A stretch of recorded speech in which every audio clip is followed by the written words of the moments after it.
The Superphysics of Divine Enlightenment, taken from the ALETHEON, Volume 1, page 173. The Divine Avataric Self-Revelation of His Divine Presence, Avatar Adidar Samraj. Divine self-realization is absolutely uncommon. In its most perfect completeness, it has, until my own divine avataric appearance and demonstration, never transpired in anyone's case in the entire history of the human world. It is rather a process that belongs to the future evolution of humankind, at best thousands, millions, billions of years in the future for the human race as a whole. At present, almost all human beings persist in an infantile developmental moment that has nothing whatsoever to do with the ultimate truth.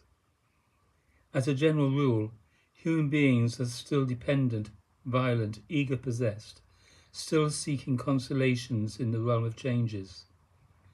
Therefore, do not imagine for a moment that right and true practice of the only by me revealed and given reality way of Adidam or Adidam Vishiradam is an easy matter, that you can simply listen to my teaching argument and thereby realize the intrinsically egoless and self-evidently divine self-nature, self-condition, and self-state of reality itself.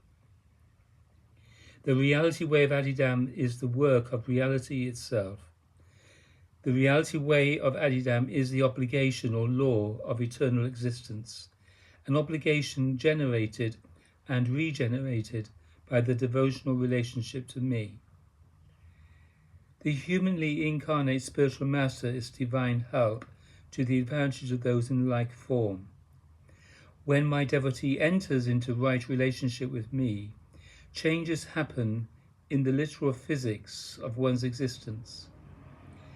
I am not just talking about ideas, I am talking about literal transformations at the level of energy, at the level of esoteric superphysics, beyond the physical limitations you characteristically presume, at the level of the unlimited condition of the divine conscious light.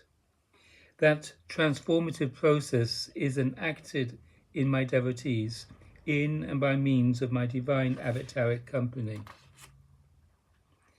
The relationship between the adult realizer and the devotee is not a matter of conceptual symbolisms or emotional attachment to some extraordinary person. The true guru-devotee relationship is real physics.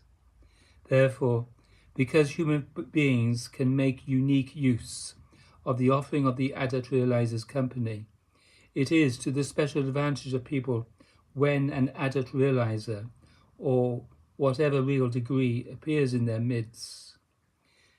And that advantage is unique in my case, because I have revealed and given the complete reality process, which culminates in most perfect or seventh stage divine self-realization. Real spiritual life has nothing to do with the childishness people tend to dramatize in relationship to the spiritual master. I criticize that childish or dependent approach more directly than most people do. Others are merely petulant about the necessity of the relationship to the spiritual master in the self-righteous mood of adolescence. Both the childish approach and the adolescent approach to the spiritual master are forms of destructive nonsense and must be overcome. However, the mature, ego-surrendering relationship to the spiritual master is absolutely lawful and necessary. Those who object to that relationship might as well object to the relationship between the earth and the sun. Most people are willing to sacrifice things, but not themselves. They are willing to pay cash, in other words, for a quick salvation. Such religious consumerism is an ancient ritual of worship, but it is false and futile. True worship is the surrender of your body-mind self in truth itself, in the living and transformative company of the spiritual master. People absolutely resist such surrender because they know nothing about it. Human beings are, in fact, subhuman in their present level of adaptation. Devotional surrender of the ego itself represents a future stage of development for humanity as a species. In their present actual, literal, psychophysical condition, human beings are incapable of such surrender. They must be drawn out of that limited condition and into another state of experience.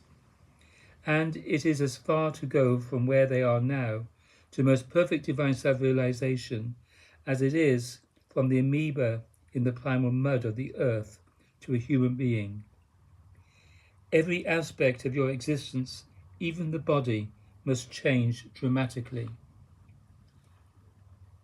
There is an unspeakably profound difference between the condition of the usual egoic individual and the condition of the divinely enlightened individual. If imagined in evolutionary terms, that difference is an inconceivable leap. However, there is a real process to making that leap, and there is help for it. The devotional and, in due course, transcendental spiritual relationship to me, the divine avataric master.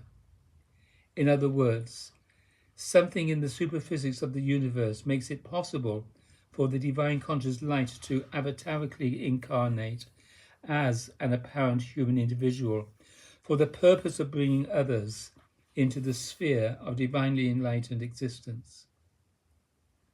Therefore, just as the relationship to the spiritual master of one or another degree is the supreme principle of spiritual life in general, the relationship to me is the supreme principle of the reality way of Adidam. True spiritual life is not just a change in your mind, much more than an inner awakening or a good feeling about everything must take place. The literal physics of your entire existence must change. The physical body and its energies must be literally transformed.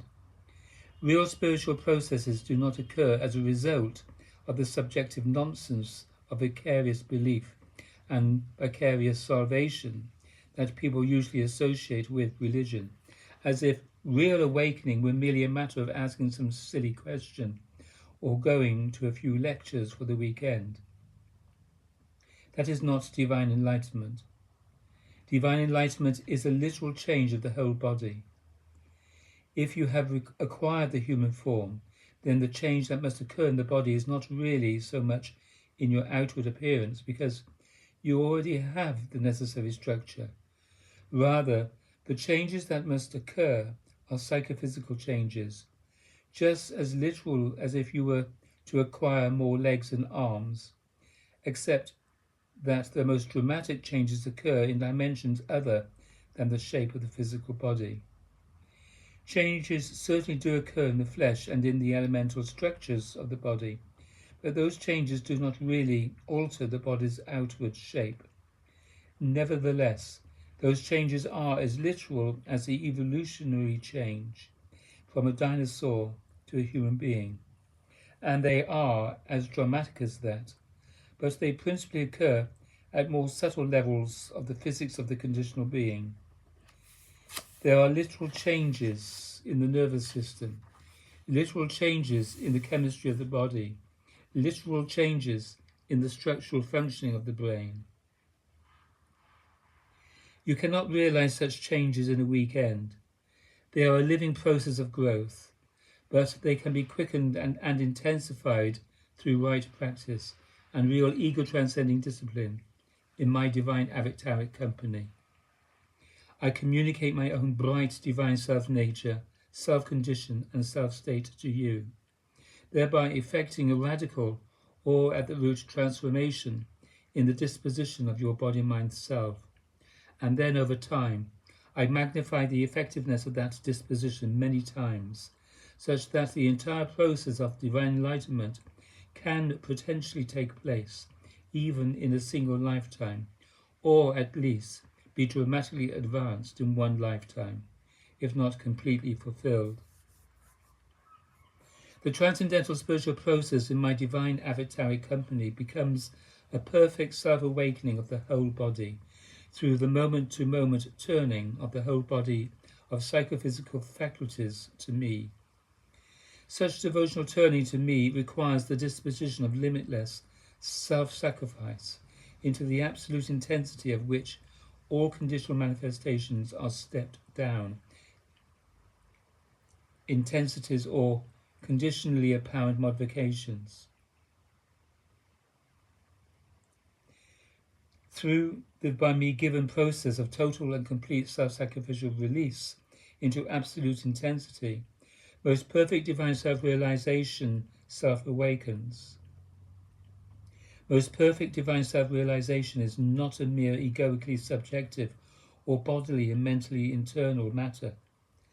Most perfect divine self-realization is the most perfect self-enlightenment of the whole body, as long as the process in my divine avataric company is one of growth and adaptation and purification. There is the sacrifice of the egoic self or the apparently independent body-mind complex.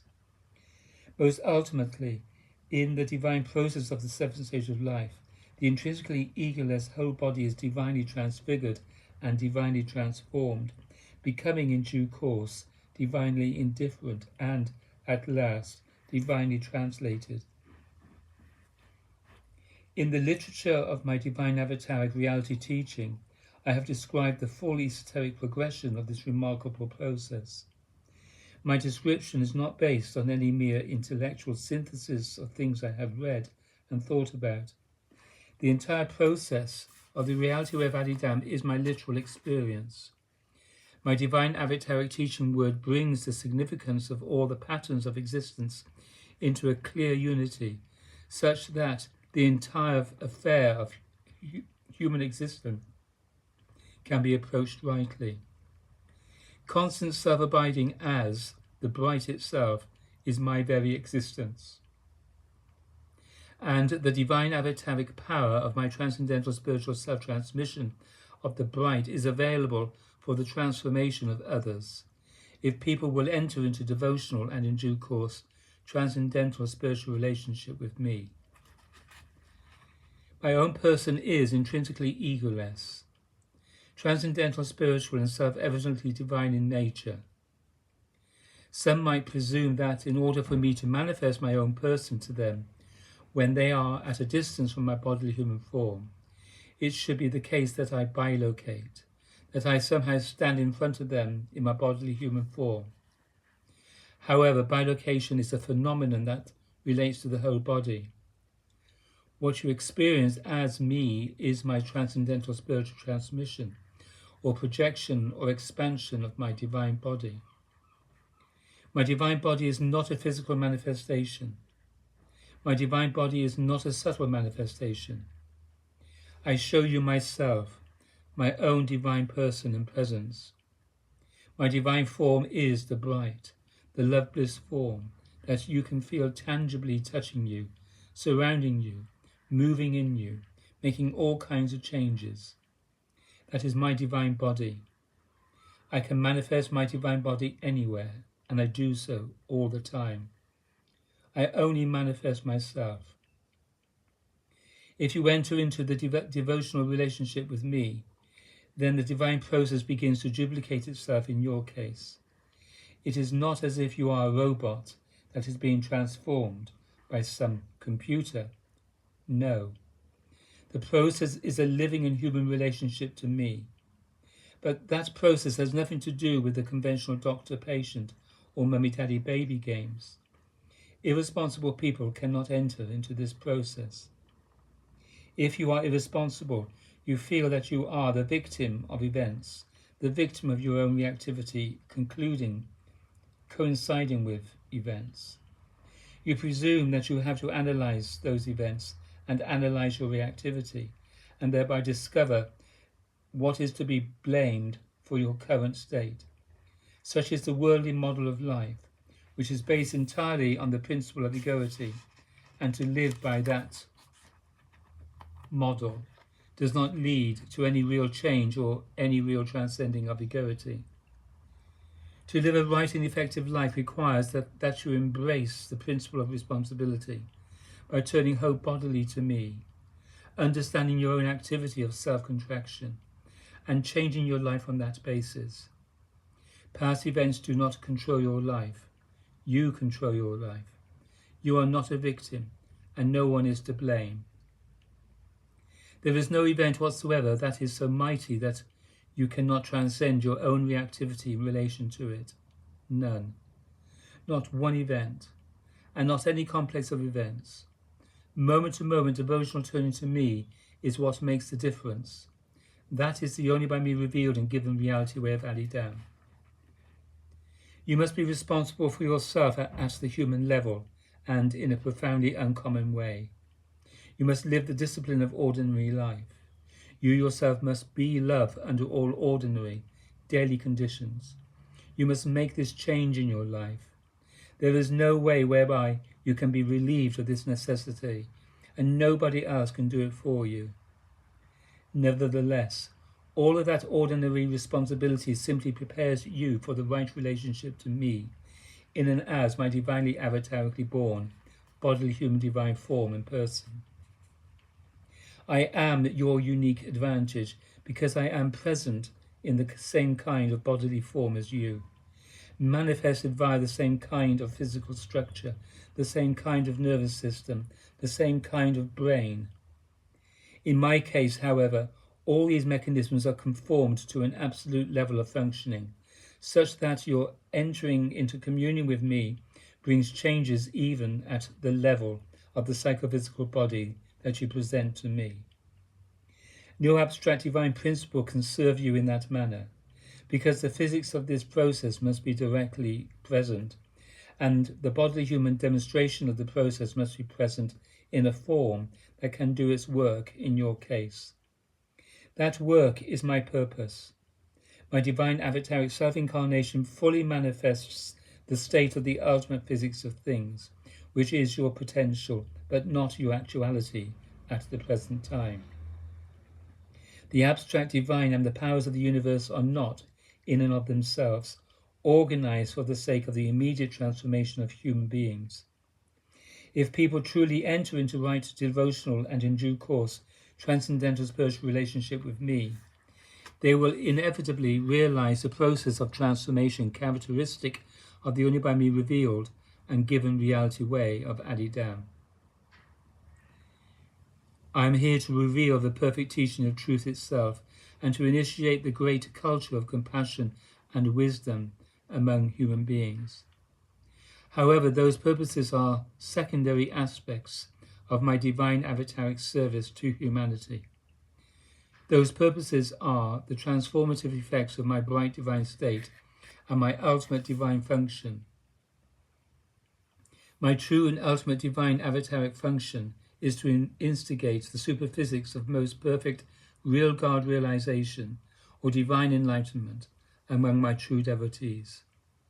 My avataric self-manifestation in bodily human divine form is an advantage that is unique in human time.